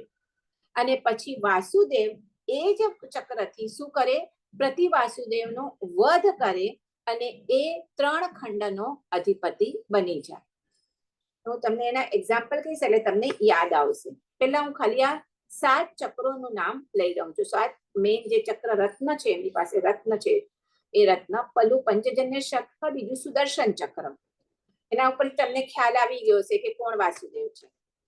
પછી કૌમોદિકી ગદા, કે જેવું ચક્રવર્તી પાસે દંડરત્ન હતું ને એકદમ, એવી જ રીતે આ વાસુદેવ પાસે કૌમુદકી ગદા હોય છે, એ પણ બીજું કોઈ ઉપાડી ન શકે. શાંગ ધનુષ્ય હોય છે, અદ્ભુત શક્તિ વાળું. નંદક ખડગ હોય છે, કૌસ્તુભ મણિ અને વનમાળા. આ વનમાળા પણ નિરંતર વાસુદેવના હૃદય પર રહેલી હોય છે અને કોઈ વખત મ્લાન થતી નથી. સર્વ ઋતુઓમાં અતિ સુગંધિત પુષ્પો વાળી હોય છે. તો આ છે વાસુદેવ. અને એવી જ રીતે બળદેવનું પણ આપણે જોઈ લઈએ. હવે વાસુદેવ અને પ્રતિવાસુદેવ આગલા જન્મમાં એ પણ ઘણું બધું તપ વગેરે એમનું કર્યું હોય છે. એના લીધે because after all they are શલાકા પુરુષ, એટલે એમની પાસે ઘણી વૃદ્ધિ વગેરે હોય છે. તો એમને એમ તો ના મળે, પણ એમણે નિયાણું કર્યું હોય છે. નિયાણું કરી અને વાસુદેવ પ્રતિવાસુદેવ બન્યું. નિયાણું એટલે શું કે તમે આટલું બધું તપ કરતા હો તો ત્યારે તમે એ તપનું તમે ફળ માંગો, એને નિયાણું અથવા તો નિદાન કહેવાય. સી તમે તપ કરો અને ફળ નિયાણું કરો, ઇટ્સ નોટ ગુડ. તમને બાય ડિફોલ્ટ એનું એ ફળ તો ભૌતિક સુખ તો મળવાના જ છે, પણ ફાઇનલી આપણે તપ કરીએ શેના માટે? પોતાના આત્મકલ્યાણ માટે, કર્મની નિર્જરા કરવા માટે. પણ જો ક્યારેક એ ચૂકે, ક્યારે પણ આવી રીતે ગુસ્સો આવી જાય કે કાંઈ પણ, જેમ કે આપણે જોયું કે આ બ્રહ્મદત્ત ચક્રવર્તીએ આ સનત ચક્રવર્તીના સ્ત્રી રત્નના એમાં એનું ખાલી વાળના સ્પર્શથી એમણે એવું નિદાન કર્યું કે મને આવું જો મેં તપ કર્યું હોય તો મને આવા વિષય ભોગો પ્રાપ્ત થાય. એવી જ રીતે આપણે ત્રિપૃષ્ઠ વાસુદેવનું આપણે પૂર્વજન્મ જોઈએ છે. મહાવીર સ્વામીના ભવ હતા 14મો કે ક્યારે, તો એમણે આગલા ભવમાં માસ ક્ષમણના પારણે એવું એનો ક્રોધ આવી જાય છે. એની આખી દેવની સ્ટોરી મતલબ તમે પેલા કીધી છે. તો એવું નિયાણું કરે છે કે મને આવી, જો મારું હું ખરેખર આવો જો મને મારા માસ તપનું ફળ હોય તો આટલી મને શક્તિ પ્રાપ્ત, એવું કંઈક ને કંઈક પણ એ વાસુદેવ નિયાણું કરે ને એટલા બધા તપ પણ કરેલું હોય એટલે એમને એ વાસુદેવ પદવી પ્રાપ્ત થાય, પ્રતુ વાસુદેવ પદવી પ્રાપ્ત થાય. પણ બીકોઝ નિયાણું કરીને પ્રાપ્ત થયેલી હોય એટલે વાસુદેવ પ્રતિ વાસુદેવ નિયમથી એ લોકો નરકમાં જાય. એ લોકો સંયમ ગ્રહણ ન કરી શકે. એમની ઈચ્છા હોય તો પણ ન કરી. શ્રી કૃષ્ણનો આપણે સ્ટોરી આજે તો થશે તો જોઈએ, આજે નહીં તો નેક્સ્ટ ટર્નમાં જોશું. શ્રી કૃષ્ણ વાસુદેવ હતા, તમને ખ્યાલ છે. પ્રતિવાસુદેવ જરાસંધ હતા. જરાસંધને મારી અને શ્રી કૃષ્ણ વાસુદેવ થયા છે. અને એમના ભાઈ બળદેવ, એ આપણે ખબર છે. તો એ એમણે પહેલાના જન્મમાં એમણે નિયાણું કર્યું હતું એટલે વાસુદેવ થાય છે. અને પછી જ્યારે શ્રી કૃષ્ણ એટલે એમના ભગવાનના કઝિન્સ બ્રધર, એ ઘણી ઈચ્છા હોય છે પણ એ સંયમ ગ્રહણ નથી જ કરી શકતા. ભગવાન કહે છે કે તમે વાસુદેવ કોઈ દિવસ સંયમ ગ્રહણ કરી જ નથી શકવાના. તો આપણે બધું જોઈએ એનું, એ શ્રી કૃષ્ણ પણ આવશું ત્યારે આપણે જોશું. પણ હમણાં આ શ્રી કૃષ્ણ વાસુદેવ અને પ્રતિ વાસુદેવ નિયમથી નરકમાં જાય. પણ જે બળદેવ છે આ ત્રણેય સાથે જ હોય.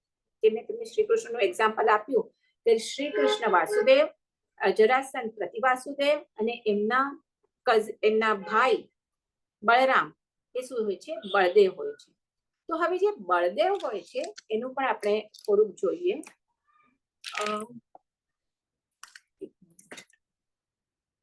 બળદેવ હોય છે એ પણ શલાકા પુરુષ છે, ઉત્કૃષ્ટ શલાકા એટલે ઉત્કૃષ્ટ પુરુષ છે. એમને પણ આગલા ભાવમાં તપ વગેરે કરીને જ આ બળદેવ થયા છે. પણ એમણે નિયાણું નથી કર્યું એટલે શું થાય છે? એ નથી જતા. 9 બળદેવ થઈ ગયા છે. એટલે એ શું કરે છે? એ દીક્ષા લે છે અને 9 માંથી આપણે કહીએ તો હાલ જે છેલ્લા બળદેવ છે, અંતિમ બળદેવ, જે બળભદ્ર કહીએ કે બલરામ, જે આમના શ્રી કૃષ્ણના જે ભાઈ હોય છે, એ દીક્ષા લઈને મોક્ષે જાય છે. અને બાકીના 8 બળદેવ તો દીક્ષા લઈને 5મા દેવલોકમાં ગયા છે. અને બાકીના 8 બળદેવ છે, જે છે એ મોક્ષે ગયા છે. તો હવે આમાં પણ એક છે કે ઓલવેઝ વાસુદેવ અને બળદેવ જે છે એ શું હોય છે, ઓલવેઝ ભાઈ હોય. અને કેવી રીતે એમના પિતા એક હોય પણ માતા અલગ છે, એવી રીતે છે જે આપણે ખબર છે કૃષ્ણ અને બળદેવ. આની માતા કોણ હોય છે, દેવકી, અને આની માતા નામ ભૂલી ગઈ. બળદેવ જે કૃષ્ણના ભાઈ હોય છે, પણ પિતા એમના એક જ હોય. એવી જ રીતે રામ અને લક્ષ્મણ આપણે જોશું એટલે આવશું તો એ પણ રામ બળદેવ છે, વાસુદેવ કૃષ્ણ લક્ષ્મણ છે, અને પ્રતિ વાસુદેવ રાવણ છે. આપણે જોઈએ આપણે તો અહીંયા પણ પિતા એમના એક, કોણ, દશરથ, પણ માતા બળદેવ એટલે રામની માતા કોણ, રામ બળદેવ હોય છે, એટલે માતા કૌશલ્યા, લક્ષ્મણની માતા સુમિત્રા. એટલે એ પણ એક નક્કી છે કે આવી રીતે આ જે એમની માતા અલગ હોય છે પણ ભાઈ પિતા એક એટલે ભાઈઓ હોય છે બેવ, અને બેવ ભાઈઓ વચ્ચે અત્યંત સ્નેહ. પણ આ જે આ હોય છે કોણ, બળદેવ હોય છે, એ કોઈ પણ નિયાણું કરીને એમને બળદેવ પદવી નથી મળી. એમના કેવળ તપ અને એના જ પ્રભાવથી મળી છે. એટલે એ યોગ્ય સમય, અને એ પણ એમને વૈરાગ્ય પ્રાપ્ત થતા દીક્ષા લે છે, પણ એ દીક્ષા પણ ક્યારે લે કે જ્યારે વાસુદેવનું મૃત્યુ થાય ત્યારે એ બેવ ભાઈઓમાં એટલો બધો સ્નેહ હોય કે પોતાના ભાઈના મૃત્યુથી, ભાઈ એટલે વાસુદેવના મૃત્યુથી બળદેવને વૈરાગ્ય આવે, અને પછી એ દીક્ષા લે, અને પછી આઈધર એ દેવલોકમાં જાય કે મોક્ષે જાય. તો આવી રીતે આ બળદેવનું પણ કીધેલું છે.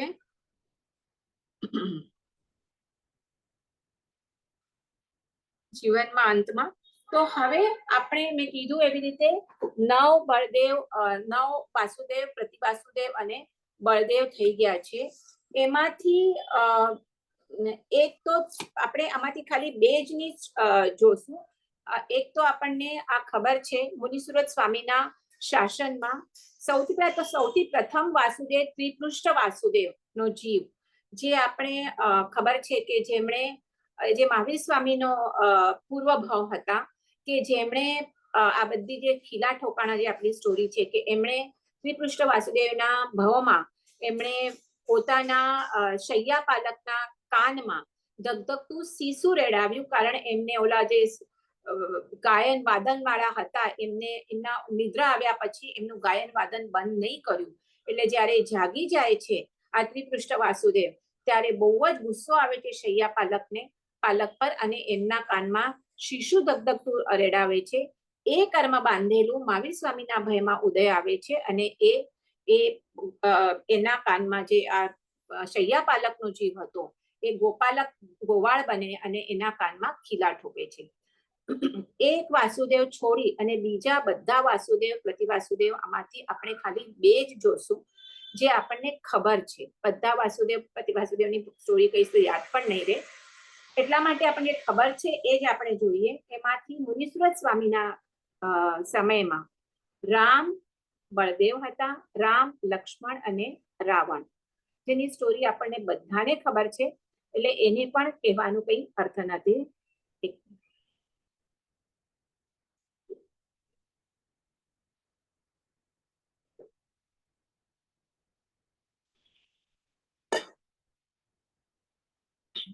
કે રામ જ્યારે આપણે ખબર છે કે રામ અને લક્ષ્મણનો ભલે બેવની માતાઓ અલગ છે પણ અત્યંત બેવને એકબીજા ઉપર સ્નેહ હોય છે, અને એટલે જ જ્યારે રામને વનવાસ થાય છે ત્યારે લક્ષ્મણ રામ અને સીતા સાથે જાય છે. અને રાવણ કોણ છે, પ્રતિવાસુદેવ છે, અને પહેલા વાસુદેવ નથી થતા એ લક્ષ્મણ. જ્યારે સીતાને ઉપાડી જાય છે કોણ, રાવણ, અને ત્યારે મોટું યુદ્ધ થાય છે ત્યારે રાવણને મારે કોણ છે, લક્ષ્મણ. આ નિયમ છે, વાસુદેવ પ્રતિ વાસુદેવને મારે અને પછી એ શું થાય, વાસુદેવ બને છે. એટલે આ 3નું પણ આપણે બધાની આ સ્ટોરી ખબર છે. અને લક્ષ્મણ હમણાં પણ ક્યાં છે, એ આપણા એના જે નિયમ પ્રમાણે રાવણ અને લક્ષ્મણ શું છે, હમણાં 2 જણામાં નરકમાં છે, પણ રાવણ શું છે, આપણા જે તીર્થંકર થવાના છે, જે આગળના તીર્થંકર, એમાં શું થાય છે, રાવણના જીવ પ્રથમ તીર્થંકર પદ્મનાભ તીર્થંકર થવાના છે. કારણ ફાઇનલી આ જે શલાકા પુરુષ હોય એ ઉત્તમ પુરુષો છે, ભલે એમનું નેક્સ્ટ જન્મ હોય પણ ફાઇનલી તો એ મોક્ષે જવાના જ હોય છે. તો આ એક આપણને ખબર છે વાસુદેવ, પ્રતિવાસુદેવ અને બળદેવ. અને બીજા નેમનાથ ભગવાનના કાળમાં થઈ જશે આપણું. તો નેમનાથ ભગવાનના આમાં જે શાસનમાં થયા કૃષ્ણ વાસુદેવ, જરાસંઘ પ્રતિવાસુદેવ અને કૃષ્ણના ભાઈ બળરામ, એ શું છે? બળદેવ છે. હવે એમાં આપણે જોઈએ તો જે કૃષ્ણ છે, કૃષ્ણ અને નેમનાથ એ શું છે? ફર્સ્ટ કઝિન બ્રધર છે.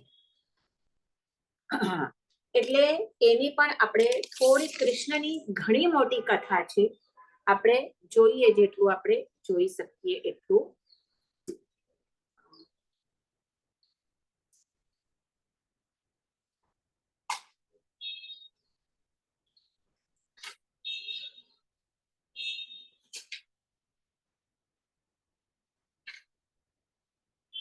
હવે એટલું તો આપણે બધાને ખબર છે કે કૃષ્ણ અને બળદેવ, બળરામ, બેવ જણા શું હતા? એમના પિતાનું નામ વસુદેવ હતું અને બેવની માતાઓ અલગ હતી. કૃષ્ણ જ્યારે મોટા થાય છે ત્યારે આ કોનું વધ કરે છે? જરાસંઘનો વધ કરે છે અને એ વાસુદેવ બને છે. એના પહેલા આપણે જોઈએ તો કૃષ્ણ અને નેમનાથ ભગવાન, એ નેમનાથ જ્યારે હજી એમણે નેમનાથ ભગવાને દીક્ષા લીધી નથી ત્યારે એ શું હોય છે? એ લોકો ફર્સ્ટ કઝિન હોય છે.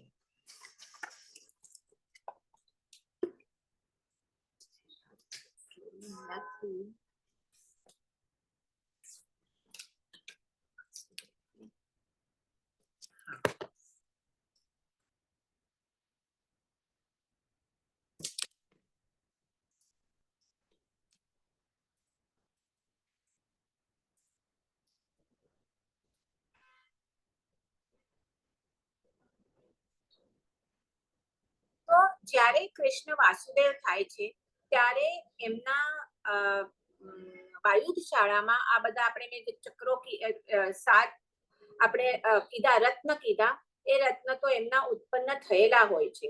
ચક્ર રત્ન અને ઓલો પંચજન્ય શંખ, કૌમુદી, ગદા વગેરે ઉત્પન્ન થયેલા હોય છે. તો એક નેમનાથ ભગવાન હજી એમણે દીક્ષા લીધી નથી અને એ શું થાય છે? એક વખત એ આયુધ શાળામાં પહોંચે છે. બરાબર, આ છે, આ કૃષ્ણ રાજા છે, પણ આ નેમનાથ ભગવાન એ નેમી કુમાર, આપણે ભગવાનની કે નેમી કુમાર, તો એ એમના આયુધ શાળામાં પહોંચે છે. તો આયુધ શાળામાં પહોંચે છે અને જોઈએ છે કે આટલું સૂર્યબિંબ કરતા પણ વધારે પ્રકાશમાન એવું ત્યાં સુદર્શન ચક્ર છે, પંચજન્ય શંખ છે, કૌમુદી ગદા છે. અને એમને કૌતુક થાય છે અને એ શું કરે છે? એ જઈ અને ઓલો શું કરે છે? ઓલો શંખને પહેલા ઉચકવા જાય છે. તો ત્યાં જે આયુધ શાળાનો જે ઉપરી હોય છે, એ ઉપરી આવી અને એ કહે છે કે આપ એટલે આના રાજાના આપ ભાઈ છો, બરાબર છે, પણ તમે પરાક્રમી પણ છો, પણ આ જે શંખ છે એ શંખને શ્રી કૃષ્ણ છોડી એટલે બીજો કોઈ એને શું કરશે? ફૂંકી ન શકે. અને ફૂંકી તો ન શકે પણ ઉપાડી પણ નહીં શકે. એટલે તમે એને હાથ લગાડવાનું છોડી દો. પણ આ સાંભળી અને નેમનાથ પ્રભુને એ હવે આ તીર્થંકર પરમાત્માના જીવ છે. ઓલા કોણ છે? વાસુદેવ છે. એટલે એકચ્યુઅલી એ જમાનામાં વાસુદેવ સૌત્કણ ચક્રવર્તી તો છે નહીં, એટલે વાસુદેવ સૌથી વધારે બળવાન હોય. પણ ફાઇનલી વાસુદેવ અને ચક્રવર્તી કરતા પણ વધારે, સૌથી વધારે બળવાન કોણ હોય? તીર્થંકર હોય. પણ એ તો દીક્ષા લેવાના હોય એટલે એમનું જે બળ વગેરે એમનું જે એ તો કઈ હોય નહીં. પણ બળવા એમ જોવા જઈએ તો બળ તો એમનું વાસુદેવ કરતા વધારે હોય, ઓછું તો ના જ હોય. એટલે એ ઓલા ઇઝીલી ઓલો શંખ ઉપાડે છે. એટલું જ નહીં, એ શંખને ફૂંકે છે. એટલે જેવો એ ધ્વનિ થાય છે તો એટલો જોરથી એનો ધ્વનિ થાય છે કે આજુબાજુના પર્વત મહાલ વગેરે બધા કંપાયમાન થઈ ઉઠે છે. એટલે કૃષ્ણ અને બલરામ શોક પામે છે. એમને ખબર પડે છે કે કોઈ ચક્રવર્તી, એને એટલું ખ્યાલ છે કે ચક્રવર્તી છોડીને બીજો તો કોઈ આ વગાડી ન શકે, એટલે એને એક શોક થાય છે. એટલે આવી છે ત્યાં તો રક્ષક આવીને કહે છે કે આપના જે લઘુબંધુ છે નેમિ કુમાર, એમણે આ શંખ વગાડ્યો છે. એટલે કૃષ્ણને વિશ્વાસ નથી આવતો કે ખબર તો નથી કે આ તીર્થંકર થવાના છે, એટલે આટલી શક્તિ મારા લઘુબંધુમાં હોય એનો એને વિશ્વાસ નથી આવતો કે પંચજન્ય. તો એ બોલાવે છે નેમિ કુમારને અને એ કહે છે કે મારો છોડીને આ શંખને કોઈ ઉપાડી જ નથી શકતું, તમે કેવી રીતે ઉપાડ્યા? તો મને આપણે કેટલું તમારામાં બાહુબળ છે મને જોવું છે, તો આપણે મલ્લ યુદ્ધ કરીએ. તો ત્યારે નેમિ કુમાર કહે છે કે આપણે મલ્લ યુદ્ધ કરવાનું રહેવા દઈએ, આપણે કેવળ ખાલી બાહુ યુદ્ધ કરીએ. એટલે ઓલા બેઉ એકબીજાના કહે ને, જેમ તમને ખ્યાલ હોય તો ભરત બાહુબલીએ પણ બાહુબલી શું કહેવાય ભુજા યુદ્ધ કર્યું હતું. તો કેવી રીતે કરે, બેઉ જણા પોતપોતાના હાથ આવી રીતે કરી અને કરે અને પછી પોતા બાજુ ખેંચવાનો ટ્રાય કરે. તો શ્રી કૃષ્ણ કહે છે સારું, અને પોતાનો જમણો હાથ આપે છે નમિ કુમારને, અને નેમિ કુમાર તો એક આંખના પલકારામાં એ શું કરે છે, એના બાહુને નીચે કરી દે છે. કારણ તીર્થંકરના જીવ છે એમાં તો કેટલું બળ હોય. પછી શ્રી કૃષ્ણનો વારો આવે છે. તો શ્રી કૃષ્ણ નેમિ કુમારનો બાહુ નીચે કરવા ખૂબ ટ્રાય કરે છે, પણ આટલું પણ હલી શકતા નથી. તો એને લાગે છે કે આ નાના ભાઈ થઈ અને એટલો બધો બળ છે. તો એમને ચિંતા થાય છે કે આ મારું રાજ્ય લઈ લેશે. તો ત્યારે આ આકાશવાણી થાય છે કે આપ ચિંતા ન કરો, આપના અનુજ એટલે કે નાના ભાઈ એ શું છે, એ 22માં તીર્થંકર થશે અને એ કોઈ રાજા થવાના નથી. એટલે આપણે એમને રાજ્ય લક્ષ્મીની કોઈ સેવના નથી, એટલે આપ ચિંતા રહિત થો. એટલે કૃષ્ણ પ્રસન્ન થાય છે. અને એના પછી તો એ બધી સ્ટોરી છે, આપણે નથી જોતા કે કૃષ્ણ કેવી રીતે એમના તો પણ થાય છે કે એમનો વિવાહ કરી નાખવું ને બધું આપણે ખબર છે. પછી નેમનાથ ભગવાન ત્યાંથી વિવાહમાંથી છોડીને ચાલ્યા જાય છે ને આપણે જે તીર્થંકરની સ્ટોરી કે એમાં આપણે આ નેમનાથ ભગવાનની બધી આપણે કથા જોઈ. હવે આપણે તો અહીંયા શ્રી કૃષ્ણની કથા જોઈ રહ્યા છે. શ્રી કૃષ્ણ શું છે? વાસુદેવ છે, દ્વારિકા નગરીના, એની દ્વારિકા નગરી છે.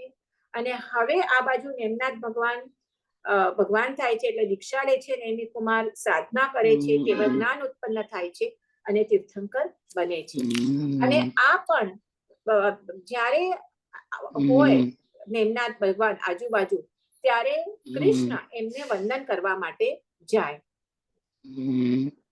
એક વખત એવું થાય છે કે આ નેમનાથ ભગવાનને ત્યાં એ વંદન કરવા જાય છે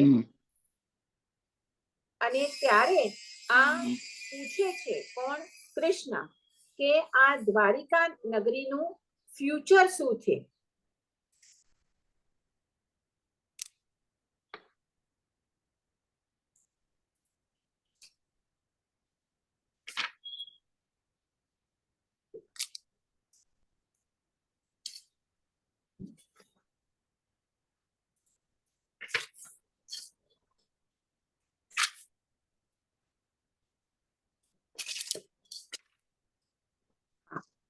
એમનું ભવિષ્ય શું છે પૂછે છે. હવે અહીંયા બીજી એક પણ શ્રી કૃષ્ણના એમાં જે આપણે 10 અક્ષરા જોયા હતા, એમાં 10 અક્ષરામાં મેં તમને કીધેલું કે શ્રી કૃષ્ણ બીજા આમાં જાય છે. જનરલી જંબુદ્વીપના ભરત ક્ષેત્રમાંથી એક જે વાસુદેવ હોય એ બીજા ઘાતકી ખંડના ત્યાં ન જાય. જેમ કે સુહુમ ચક્રવર્તી જવાનું ટ્રાય કર્યું તો શું થયા? એ ડૂબી ગયા લોભથી. પરંતુ આ એક અછેરું થયું હોય છે કે દ્રૌપદીને ઘાતકી ખંડના ત્યાંના જે રાજા હોય છે એ ઉપાડી ગયા હોય છે અને એને છોડાવવા માટે આ શ્રી કૃષ્ણ, આપણે મહાભારતની સ્ટોરી ખબર છે કે દ્રૌપદી અને શ્રી કૃષ્ણ વચ્ચે બહુ જ આપણે કહીએ સખા જેવો એક સંબંધ હોય છે. જ્યારે દ્રૌપદીને જ્યારે પણ એને સંકટ આવ્યું છે ત્યારે શ્રી કૃષ્ણને એ યાદ કરે છે અને શ્રી કૃષ્ણ એને બચાવે છે. કઈ મામા ફૂલીના ભાઈ બેન હોય છે એવું પણ હોય છે. તો જ્યારે આ દ્રૌપદીને ઘાતકી ખંડનો રાજા ઉપાડી જાય છે અને પછી આ લોકો જ્યારે અહીંયા દ્રૌપદીની શોધ કરે છે, ખબર પડે છે કે ઘાતકી ખંડમાં એને ઉપાડી ગયા છે, ત્યારે એને બચાવવા માટે શ્રી કૃષ્ણ અમરકંપા નગરીમાં શું જાય છે, પોતાના સૈન્ય લઈને જાય છે દેવોના સહાયથી, કારણ વચમાં લવણ સમુદ્ર હોય છે. ત્યાં જઈ અને ત્યાંથી ઘાતકી ખંડથી દ્રૌપદીને બચાવી અને પાછું લઈ આવે છે. દેટ્સ વન ઓફ અછેરા. કારણ એક વાસુદેવ ભરત જંબુદ્વીપમાંથી બીજા ઘાતકી ખંડમાં આમાં ન જાય. એક આપણે ત્યારે સ્ટોરી જોયેલી. તેના પછી શ્રી કૃષ્ણ એક વખત પોતાના ભવિષ્ય માટે પૂછે છે કે મારું ભવિષ્ય શું છે. તો ત્યારે કોને પૂછે છે? નેમનાથ ભગવાનને, કારણ નેમનાથ ભગવાન હવે તીર્થંકર થઈ ગયા છે, કેવળ જ્ઞાની છે, એટલે એ પૂછે છે. ત્યારે એ કહે છે કે આ દ્વારિકા નગરી જે છે તારી, એનો નાશ થશે 3 ચીજને લીધે. દ્વૈપાયન મુનિ, એટલે એક તો મદિરા, અગ્નિ અને દ્વૈપાયન મુનિ, આ 3 ના લીધે એનો નાશ થશે. કોઈકનું આ છે હર્ષાબેન નું, તમે મ્યુટ કરો. હા, થઈ ગયું. તો એ કહે છે કે આ દ્વારિકા નગરીનું નાશ થશે અને એ નાશનું નિમિત્ત કઈ થશે? આ 3 ચીજો થશે, મદિરા, અગ્નિ અને દ્વૈપાયન ઋષિ. તો આ કહે છે કે કેવી રીતે થશે?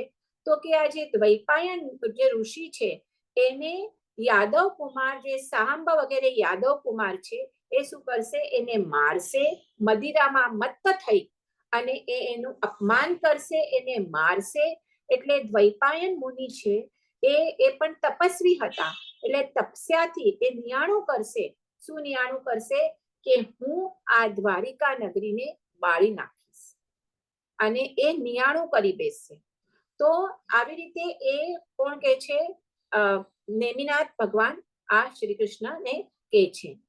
એટલે ત્યારે અને પ્લસ હજી એક કહે છે કે તારું મૃત્યુ છે એ તારા જ ભાઈ જરાકુમારના હાથે થશે. હવે આ બધી જ વાત, આ બલરામ પણ હોય છે, ત્યારે કૃષ્ણ પણ હોય છે, જરાકુમાર પણ હોય છે, એ બધા સાંભળે છે. એ જરાકુમાર નહીં હોય પછીથી એને ખબર પડે છે કે મારા ભાઈનું મૃત્યુ મારા હાથેથી થવાનું છે, એટલે કે મને અહીંયા રહેવું જ નથી મારું. કારણ એવું કઈ એ લોકોમાં કઈ દુશ્મનાવટ તો હોતી નથી, એટલે કે મારા ભાઈનું મારા હાથેથી મૃત્યુ થાય એના કરતી એ પોતાનું ધનુષ્ય બાણ લઈ અને એ તો ચાલા જાય છે જંગલમાં. અને જ્યારે આ બલરામની સારથી આ વાત સાંભળે છે કે આ આખી દ્વારિકા નગરીનું શું થવાનું છે, બળવાની છે આખું, તો એને એટલું બધું વૈરાગ્ય આવી જાય છે કોનો? બલરામના સારથીને, કે એ પ્રભુ પાસે દીક્ષા લઈ લે છે. ત્યારે બલરામ એને કહે છે કે તમે દીક્ષા લો છો તો જનરલી દીક્ષા પછી સંયમ પ્રોપર ગ્રહણ કરેલું હોય તો નેક્સ્ટ ભાવ દેવનો હોય. તો મને એટલું વચન આપો કે તમે જો દેવ થાવ તો મને પ્રતિબોધ કરવા માટે તમે આવશો. એટલું વચન એ પોતાના સારથી પાસેથી લઈ અને પછી એને દીક્ષા આપવાની સંમતિ આપે છે. બધા કન્ફ્યુઝ નથી થતા ને? બહુ બધી સ્ટોરી છે. હવે અહીંયા કીધું હોય છે કે 12 વર્ષ પછી આ શું થશે? આ નગરીનો નાશ થવાનો છે. તો શ્રી કૃષ્ણ તો પહેલા તો શું કરે છે? શ્રી કૃષ્ણ પેલા તો મદિરાની ટોટલ બંધ કરી દે છે, ટોટલ દારૂબંધી કરાવી દે છે, બરાબર છે. પણ ક્યાંક ને ક્યાંક આ ઘણા સમય પછી આ જે બધા યાદવ કુમારો, યાદવ કુળ કહેવાય ને આ લોકોનું, શ્રી કૃષ્ણનું, એમને મળી જાય છે. બહુ વર્ષથી એમને મદિરા પીધી નહોતી હોતી, મદિરા મળે છે. મદિરા પીને ઘણી બધી મદિરા પી છે. એમાં એ લોકો દારૂથી કહેવાય ચૂર થઈ જાય છે. અને ત્યાં એમને ત્યારે આ દ્વૈપાયન ઋષિ ત્યાં આવે છે. એ દ્વૈપાયન ઋષિને પણ એ ઘણા બધા એમનું અપમાન વગેરે કરે છે, મારે છે. એટલે ત્યાં એમને મારે અને એ લોકો દ્વારિકામાં પાછો આવે છે. આ વાતની ખબર શ્રી કૃષ્ણને ખબર પડે છે કે આ બધા સામ વગેરે કુમારોએ આવી રીતે દ્વૈપાયન ઋષિને શું કરે છે, એમને અપમાનિત કર્યું છે. અને એટલું બધું અપમાનિત કરે છે, એટલું બધું મારે છે કે ત્યાં દ્વૈપાયન ઋષિ પણ બહુ જયારે તકલીફ થાય ત્યારે એ નિયાણું કરે છે કે શું કરીશ એ નિયાણું કે હું આ દ્વારિકાને બાળી નાખીશ. શ્રી કૃષ્ણને આની ખબર પડતા એ ત્યાં આવે અને માફી માંગે છે શ્રી કૃષ્ણ અને બલરામ દેવ.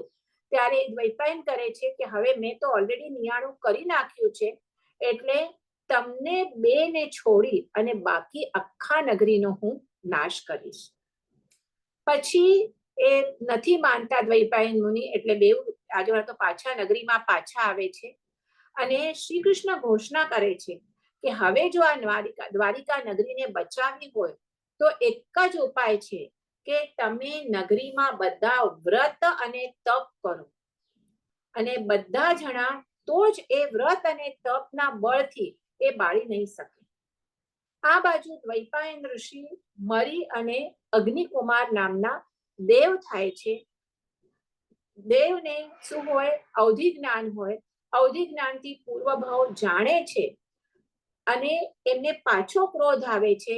પણ જે શ્રી કૃષ્ણે અહીંયા તપ વ્રત વગેરે ચાલુ કર્યા હોય છે એનાથી એ દ્વારિકા નગરીને બાળી શકતા નથી. હવે આ દરમિયાન પ્રભુ આવે, અહીંયા પધારે છે. વિહાર કરતા કરતા નેમનાથ પ્રભુ શ્રી કૃષ્ણ પોતાના બધા શું કહેવાય પરિવાર સહિત પ્રભુના દર્શન કરવા જાય છે. દેશના સાંભળી અને સામ આદિ કુમારો જેના લીધે આ થયું છે, એમણે રૂક્ષ્મણી આદિ પટરાણીઓ વગેરે ઘણા જણાએ દીક્ષા લે છે. ત્યારે શ્રી કૃષ્ણ પૂછે છે કે જે તમે કીધેલું, તો કે હા, 12 વર્ષ પછી આ દ્વૈપાયન નગરી આને ભસ્મપાત કરી રાખવાની છે.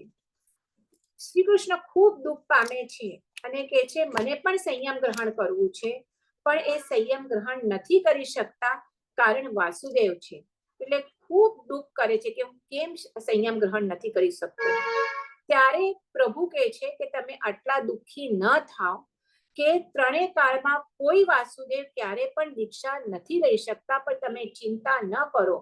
આગામી ઉત્સર્પિણી કાળમાં તમે મારી જેમ જ 12મા તીર્થંકર થશો અમમ નામે. એટલે ભલે તમે હમણાં દીક્ષા નહીં કરશો તો હમણાં ભલે તમારું નરકમાં જીવ જશે, પણ તમે ડેફિનેટલી આ શું થશે, જેમ હમણાં હું તીર્થંકર છું તેમાં ત્યારે આ અવસર્પિણી પતી જશે, ત્યારે આવતા ઉત્સર્પણી કાળમાં તમે અમમ નામના 12મા તીર્થંકર થશો. અને તમે જ્યારે તીર્થંકર છો ત્યારે બલરામ પણ તમારી સાથે જ મોક્ષે જશે. હવે અહીંયા મને આમાં મળી નથી આ કથા, પણ મેં પૂર્વે સાંભળી છે વ્યાખ્યાનમાં વગેરે, કે જ્યારે એમની પહેલા જ્યારે એ પણ આપેલું છે કે એમનું જ્યારે નરક આયુષ્ય બંધાયું હતું શ્રી કૃષ્ણનું, તો એ 7મી નરકનું આયુષ્ય બંધાયું હતું.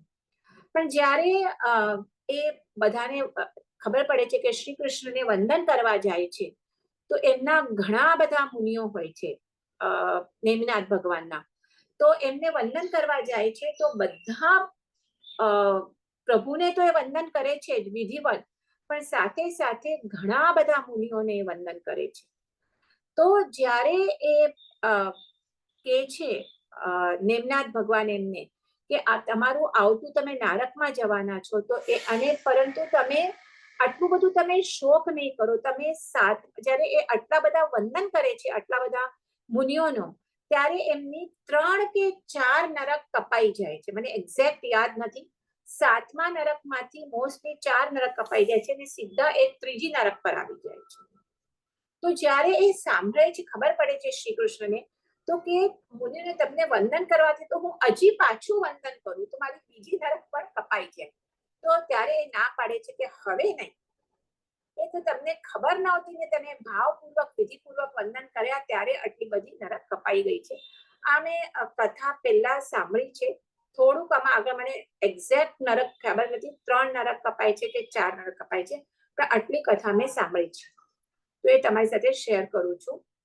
તો અહીંયા હવે કે છે કે જ્યારે શ્રી કૃષ્ણને ખબર પડે છે કે હું સંયમ નથી કરી શકતો, ત્યારે આખા નગરમાં એ ઢંઢેરો પીટાવે છે કે કારણ આ તો હવે નક્કી છે કે આ દ્વારિકા નગરી તો બળવાની છે, તો જેને જેને સંયમ ગ્રહણ કરવું છે પણ કોઈ કારણસર ગ્રહણ નથી કરી શકતા, જેમ કે ઘરમાં માતા પિતા મોટા છે, ઘરની જવાબદારી છે કે બીજું કુટુંબની જવાબદારી છે, તો જે પણ જવાબદારી હોય એનાથી જો એ દીક્ષા ગ્રહણ ન કરી શકતા હોય તો એ કહે છે કે એમની જવાબદારી હું ઉપાડીશ. કોણ? શ્રી કૃષ્ણ ઢંઢેરો પટાવે છે, પણ તમને જો સંયમના ભાવ હોય તો તમે સંયમ ગ્રહણ કરો અને તમે શું કરો? તમે પોતાનું આત્મકલ્યાણ સાધો. અને એવી રીતે એટલું બધું એ અહોભાવથી આ સંયમ માર્ગની અનુમોદના કરે છે, એટલી બધી ધર્મ દલાલી કરે છે, એટલા બધા અનેક જીવોને દીક્ષા અપાવે છે કે ત્યાં એ શ્રી કૃષ્ણ તીર્થંકર નામ કર્મ બાંધે છે. જે પ્રભુએ કીધેલું કે તમે આવતા ઉત્સર્ગમાં 12મા તીર્થંકર થશો, એ આટલા બધા જીવોને એ આ સંયમ ગ્રહણ કરવામાં એ મદદરૂપ બને છે, એટલે પોતે તીર્થંકર નામ કર્મ ગોત્ર અહીંયા કર્મ ગોત્ર બાંધી લે છે. હવે શું થાય છે? અહીંયા પોતાની 8 રાણીઓ અને 2 પુત્રવધુઓ એમની, એ પણ જે 8 પટરાણી જે હોય છે, રૂક્મિણી, સત્યભામા, જાંબુવતી, આપણે આવે છે નામો, એ 8 પટરાણીઓ, એમના કેટલા બધા કુંવર અને પુત્રવધુઓ એ પણ દીક્ષા ગ્રહણ કરે છે. હવે 11 વર્ષ થઈ જાય છે, 12મા પ્રવેશમાં પ્રવેશ થાય છે અને નગરજનોને થાય છે કે કાંઈ આ કઈ દ્વારિકા બળવાની વગેરે છે નહીં, આ ખાલી શાપની વગેરે વાત આવે છે, એટલે જે તપ વ્રત વગેરે કરતા હતા એમાં થોડી ઢીલાશ આવી જાય છે. અને એક દિવસ એવો આવે છે કે એ દિવસે કોઈએ કાંઈ વ્રત લીધું નથી હોતું, અને અહીંયા જે દ્વૈપાયન ઋષિના જે દેવ બન્યા હોય છે એ તો નજર રાખીને જ બેઠા હોય છે કે ક્યારે કોઈએ વ્રત ન લે અને તો હું આ નગરીને બાળી નાખું. અને એવી તક એને મળી જાય છે કે 12મા વર્ષે એવો દિવસ એક આવે છે કોઈએ પણ વ્રત નથી લીધું અને એ દિવસે એ નગરીને આગ લગાડી દે છે. વાસુદેવ અને આખી નગરી બળવા લાગે છે, ત્યારે વાસુદેવ અને બળદેવ જે હોય છે એ પોતાના માતા પિતાને રથમાં બેસાડી અને નગરીની બહાર જવા લાગે છે. પરંતુ જ્યાં બહાર જાય છે ત્યાં એ રથ ઉપર જ દિવાલ પડે છે અને માતા પિતા અંદર ફસાઈ જાય છે. ત્યારે ઓલા દ્વૈપાયન જે દેવ થયો છે કે છે મેં તમને પહેલા જ કીધેલું કે કેવળ તમે 2 જણા બચશો, બાકી આખી નગરી બળી જશે, એટલે તમે વ્યર્થ માતા પિતાને બચાવવાના પ્રયત્ન પણ છોડી દો. એટલે બંને જણા ત્યાંથી નિરુપાય થઈ અને ચાલી નીકળે છે. હવે અહીંયા ત્યાંથી એ નીકળે છે ત્યારે કૌશાંબી વનમાં પહોંચે છે. આખી નગરી જુએ છે કે બળે છે પોતાની દ્વારિકા નગરી, કાંઈ કરી શકતા નથી, પણ એ નિરુપાય થઈને ત્યાંથી જાય છે. અત્યંત વિષાદમય હોય છે 2 જણા. એમાં શ્રી કૃષ્ણને અત્યંત તરસ લાગે છે, એટલે એના ભાઈ કે છે બળદેવ, તમે બેસો, હું તમારા માટે પાણી લઈ આવું. અને ત્યાં પોતે પણ અત્યંત વિષાદમય છે, અત્યંત થાકેલા છે, એટલે પોતાનું પિતાંબર, આપણે ખબર છે કૃષ્ણનું પિતાંબર હોય પીળા કલરનું, તે ઓઢી અને સૂઈ જાય છે. હવે બન્યું એવું છે, જો પ્રભુની વાણી હોય છે જે કોઈ દિવસ ખોટી ના પડે. પ્રભુએ કીધેલું નેમનાથ ભગવાને કે તમારું મૃત્યુ તમારા જ ભાઈ જરાકુમારના હાથથી થશે. આ સાંભળીને જનાકુમાર વનમાં ચાલ્યા ગયા હોય છે. હવે અહીંયા આ જ વનમાં જ્યારે કૃષ્ણ સૂતા હોય છે ઉપર પિતાંબર ઓઢીને, ત્યારે દૂરથી જરાકુમાર એ જ વનમાં હોય છે. એમને લાગે છે કે અહીંયા હરણ છે અને એ હરણ એને મારવા માટે બાણ છોડે છે. આ બાણ વાગે છે કોને? કૃષ્ણને. કૃષ્ણના જમણા પગના અંગૂઠામાં વાગે છે અને એ થાય છે ત્યાં તરસ અને બાણની વેદનાના કારણે 1000 વર્ષનું આયુષ્ય પૂર્ણ કરે છે. અને ઓલરેડી આટલા બધા એ શું હોય છે, વિષાદમાં તો હોય જ છે. આખી દ્વારિકા નગરી બળેલી હોય છે, માતા પિતાને બચાવી શકતા નથી, ખૂબ તરસ્યા હોય છે. એમાં બાણની વેદના એટલે આર્ત ધ્યાન, રૌદ્ર ધ્યાન. કારણ છેલ્લું મૃત્યુ વખતે તમારી જે આવતી ગતિ હોય એ પ્રમાણે તમારું ધ્યાન થાય. અને આવતી ગતિ તો એમની નરકની છે, એટલે આર્ત ધ્યાન, રૌદ્ર ધ્યાનમાં ચાલી અને ત્યાં આયુષ્ય પૂર્ણ કરે છે. તો આવી રીતે ટોટલ 1000 વર્ષ આ વાસુદેવ તરીકે, વાસુદેવ પૂર્ણ કરે છે શ્રી કૃષ્ણ. વાસુદેવ તરીકે 1000 વર્ષ નથી હોતા, તે 928 વર્ષ અહીંયા લખ્યું છે. અર્ધચક્રી પણ એમને કહેવાય, કારણ 3 ખંડ હોય છે. અને એમનું મૃત્યુ થાય છે. થોડી વારમાં ત્યાં બલરામ આવે છે. બલરામ આવે છે અને જુએ છે કે અહીંયા આ સૂતા છે અને મૃત્યુ થયું છે. પણ આ એ બલરામને એટલે કે બળદેવને પોતાના ભાઈ પ્રત્યે એટલો બધો સ્નેહ હોય કે એ માની નથી શકતા કે પોતાના ભાઈનું મૃત્યુ થાય છે. એટલે કૃષ્ણના નિર્જીવ શરીરને પોતાના ખભા ઉપર લઈ અને એ ઘૂમે છે, રુદન કરતા કે મારો ભાઈ મૃત્યુ પામ્યો જ નથી. હવે એમનો જે સારથી હોય છે બળદેવ, તમને યાદ છે જ્યારે આ બધી નેમી ભગવાને ભવિષ્યવાણી કહ્યો છે ત્યારે એમના સાથીએ શું કર્યું હોય છે, દીક્ષા લીધી છે, પોતાનું આત્મકલ્યાણ કરીને દેવ બને છે. ત્યારે દીક્ષા લેતા પહેલા અહીંયા બળદેવે એની પાસેથી, બળરામે એની પાસેથી વચન લીધેલું હોય છે કે જો ઇન કેસ તમે મૃત્યુ પામો, દેવ થાવ, તો મને તમે પ્રતિબોધ કરજો. જ્યારે આ બળરામ ભાન ભૂલી પોતાના ભાઈના નિર્જીવ શરીરને 6 મહિના સુધી પોતાના ખભા ઉપર નાખીને ફરતા હોય છે અને અગ્નિદાહ આપતા નથી, તો ત્યારે જે આનું નામ હોય છે સિદ્ધાર્થ, એ સિદ્ધાર્થ દેવ નીચે આવે છે. એ જુએ છે કે મારા માલિક આવી રીતે ભાન ભૂલ્યા છે. ઘણા બધા દૃષ્ટાંત વડે એમને પ્રતિબોધ કરાવે છે કે હવે તમારા ભાઈનું મૃત્યુ થયું છે. અને ત્યારે આ બળદેવ પ્રતિબોધ પામે છે, શ્રી કૃષ્ણના અને અગ્નિદાહ આપે છે. અને બળરામ પહેલા દીક્ષા નથી લીધા, પોતાના ભાઈનું મૃત્યુ થયા પછી એ વૈરાગ્ય આવે છે અને એ દીક્ષા ગ્રહણ કરે છે. હવે 2 મિનિટ, હવે આ બળરામની સ્ટોરી આવશે. બળદેવની દીક્ષા ગ્રહણ કર્યા પછી એ ઘણી તપશ્ચર્યા વગેરે કરે છે અને વિહાર કરે છે એક નગરથી બીજા નગરથી. પણ આ જે બળદેવ પણ હોય ને, એ પણ અત્યંત શું કહેવાય, હેન્ડસમ હોય, ઘણા સ્વરૂપવાન હોય. એટલે એ આટલી બધી તપ કરે છે, માસ ક્ષમણ કરે છે અને માસ ક્ષમણના પારણા માટે એ નગરમાં જાય છે. એટલે તો ત્યાં નગરમાં જાય છે તો એટલા બધા એમનું સ્વરૂપવાન હોય છે કે બધી સ્ત્રીઓ એમના પ્રત્યે આકર્ષાય છે અને એમના પાછળ પાછળ જાય છે. એટલે સુધી એ એક વખત એક કુવા પાસેથી જતા હોય છે અને ત્યાં કુવા પાસે ત્યાં સ્ત્રીઓ શું કરે છે, પાણી ભરવા માટે આવી હોય છે અને એમના રૂપ સૌંદર્યથી એટલી બધી આકર્ષાય છે કે ભાન ભૂલે છે.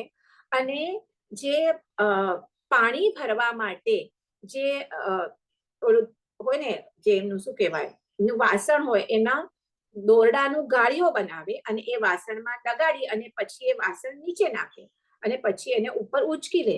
તો એટલી ભાન ભૂલે છે કે એ વાસણ એટલે હાંડો કે જે પણ કહીએ, એમાં એ ગાળીઓ નાખવાના બદલે સાથે પોતાના નાના બચ્ચાઓ હોય તો એમને પણ કમર પર બેસાડીને લઈ આવે, તો એના ગળામાં એ ઓલો જે ગાળીઓ હોય દોરડાનો એ નાખે છે અને એને એ ત્યાં પેલા કુવામાં નાખવા જાય છે. એક સ્ત્રી આવી રીતે કરે છે. ઓફકોર્સ બીજી બધી સ્ત્રીઓ બચાવી લે છે, પણ આ જોઈ અને આ બળમા મુનિ હોય છે બહુ વ્યથિત થઈ જાય છે કે મારા રૂપના લીધે પણ આ બધી સ્ત્રીઓ આવી રીતે બધી કરે છે. એટલે ત્યાં જ નક્કી કરે છે કે હવે મને નગરમાં આવવું નહીં. એટલે એમ સંકલ્પ કરી અને પાછા જાય છે વનમાં અને ત્યાં વનમાં જઈ અને ત્યાં તપશ્ચર્યા કરવા લાગે છે. શત્રુ રાજાએ એમને મારવાનો પ્રયત્ન કરે છે, પણ ઓલું જે સિદ્ધાર્થ દેવ હોય છે જેમનો, એ એનું રક્ષણ કરે છે. હવે એટલું બધું તપ વગેરે કરે છે કે બધા કહે ને કે બધા મૃગ અને સિંહ વગેરે પોતાનો વૈરભાવ ભૂલી અને જ્યાં તપ કરતા હોય ત્યાં શાંતિથી આવીને બેસે છે. ઘણા બધા એમનું તપસ્યા થાય છે. તો હવે એક વખત એમનું ઘણું બધું તપ હોય છે, એમનું પારણું થતું નથી. તો એક વખત હવે જે એ મૃગ હોય છે એને ખ્યાલ આવે છે કે આટલા તપશ્ચર્યા કરી રહ્યા છે.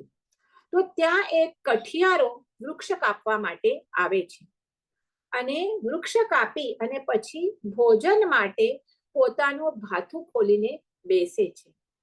તો જે હરણ જે આ મુનિ પાસે રહેતું હોય છે, એમનો એવો શુભ અધ્યવસાય એનો જાગૃત થાય છે કે ઓલા કઠિયારાને એ પોતાના દાંતથી ખેંચી અને મુનિ પાસે લઈ આવે છે. અને કઠિયારાને પણ ભાવ થાય છે અને એ મુનિને એ પોતાનું ભોજન હોય છે અત્યંત શુભ ભાવથી વોરાવે છે. તો ત્યારે એવું બને છે, એટલે એ વોરાવે છે અને ત્યારે જ એવું બનાય છે કે જોરથી પવન આવે છે અને એક કપાયેલું વૃક્ષ આ ત્રણેય ઉપર પડે છે. કોણ ત્રણ? એ આ મુનિ, બલરામ મુનિ, એ હરણ જે શુભ ભાવથી ઓલા કઠિયારાને મુનિને એટલે વોરાવે એના માટે પોતાના દાંતથી ખેંચીને લાવે છે, અને ઓલો કઠિયારો જે મુનિને શુભ ભાવથી વોરાવે છે, એ ત્રણેય ઉપર આ વૃક્ષ પડે છે અને ત્રણેય જણા ત્યાં આયુષ્ય પૂર્ણ કરી અને પાંચમા દેવલોક બ્રહ્મલોકમાં એ પદ્મોત્તર નામના વિમાનમાં દેવ તરીકે ઉત્પન્ન થાય છે. હવે મેં પહેલા કીધું એવી રીતે આપણે અહીંયા જ કમ્પ્લીટ કરીએ છીએ. આ વાસુદેવનું આપણે જોયું કે કૃષ્ણ વાસુદેવ ક્યાં જાય છે, હમણાં એ આયુષ્ય કરીને હમણાં નરકમાં જાય છે. અને બળદેવ એ શું થાય છે, એ નિયાણું કરીને નથી થયા, એટલે એ દીક્ષા લે છે પોતાના ભાઈ વૈરાગ્યથી, અને એ દીક્ષા લઈને આત્મકલ્યાણ કરે છે. એમાં 9 બળદેવમાં એક બળદેવ, 8 બળદેવ મોક્ષે જાય છે અને એક બળદેવને કીધું કે 5મા દેવલોકમાં જાય છે. તો આ જે બળદેવ, જે બલરામ હતા કૃષ્ણના ભાઈ, તો એ હમણાં ત્યાં છે 5મા દેવલોકમાં છે. તો આવી રીતે આપણે આજે આપણે કહીએ તો બધું 63 શલાકા પુરુષનું બધું જ આપણે કમ્પ્લીટ કર્યું. તીર્થંકર કર્યા, ચક્રવર્તી પણ બધા થઈ ગયા 10 + 2, અને વાસુદેવ, પ્રતિવાસુદેવ, બલરામ, એમાં આપણે 2 જોયા, રામ, લક્ષ્મણ અને રાવણ. અહીંયા બલદેવ કે બલરામ, શ્રી કૃષ્ણ અને જરાસંધને મારીને કૃષ્ણ વાસુદેવ થાય છે. અને આ આપણે 2ની સ્ટોરી જોઈ. અને હવે અહીંયા જીનાજ્ઞા વિરુદ્ધ કંઈ બોલાયું હોય તો મિચ્છામી દુક્કડમ. અને હવે આ શ્રી કૃષ્ણ સાથે જ્યારે આપણે આજે શ્રી કૃષ્ણની કથા લીધી છે, તો એમની સાથે એમના જે ભાઈઓ હતા એ પણ કેટલા તપસ્વી હતા, તો એની કથા સાથે આપણે કન્ટિન્યુ કરશું. જેમ કે ગજસકુમાર, ઢંઢણ મુનિ, કે ગજસકુમારની ઘણાને ખબર પણ હશે સ્ટોરી, પણ એની સાથે આપણે નેક્સ્ટ ટાઈમ કન્ટિન્યુ કરીશું. હા, ઓકે. તો નેક્સ્ટ મંગળવારના મળશું.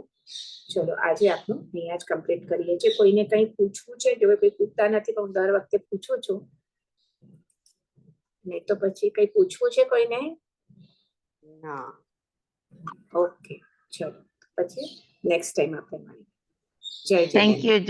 થેન્ક યુ જય જીનેન્દ્ર રશ્મિબેન. જય હર્ષા. જય જીનેન્દ્ર.